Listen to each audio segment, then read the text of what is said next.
Hey guys, welcome back. I'm on to part 2 of the Vinegar versus the Chem Dip carburetor and parts cleaner. I'm cleaning rusting valves on 351, 289, 302 heads. These are the World product junior heads, steel heads. They've got a little bit of port work. They got comp cam roller rockers, stud mount, guide plates. The keepers, everything's ready to go. They had a little bit of surface rust. Well, I used the Chem Dip on this head and let it sit, and then I used the white vinegar on this head, and as you can see, the oxidation started coming out with the white vinegar. So today I'm doing complete Chem Dip on both heads, and I'm letting them sit all around the valves, as you can see.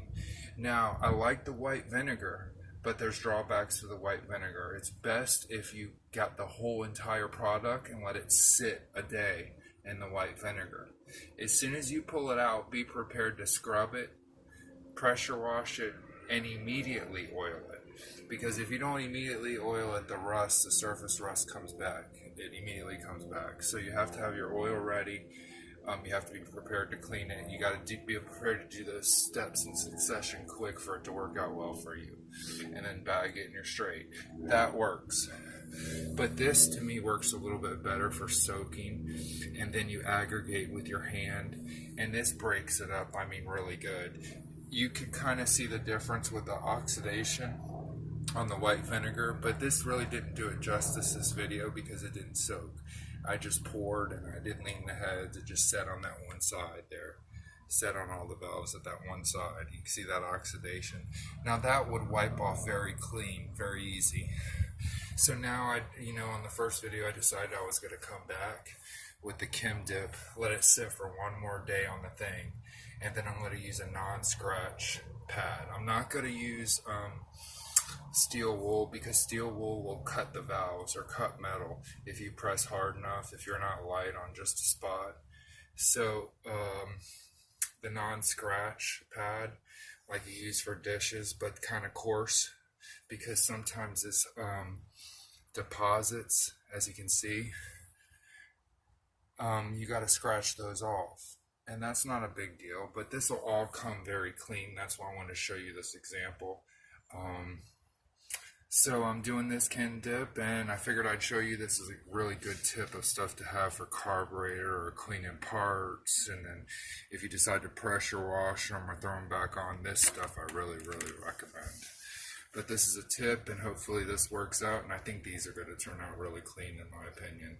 So I'm going to let them sit one more day, and as you can see, I've put the chemical in there, and it looks like that one, the seat, must be leaking, because that one, it didn't hold.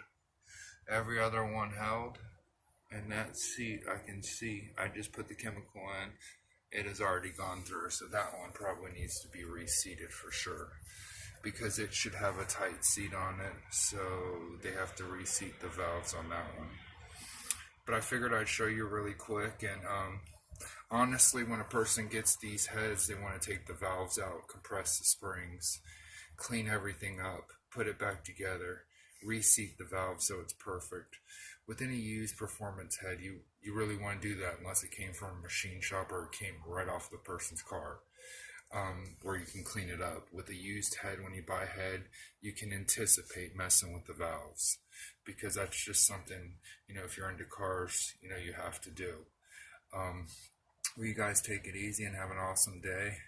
Once again, this is cleaning Chem Dip carburetor and parts cleaner, the bucket, and it works good for parts, carbs, everything else. Thanks a lot. Like, subscribe, and share. Those are 180cc heads, World product, Windsor Junior. Thanks.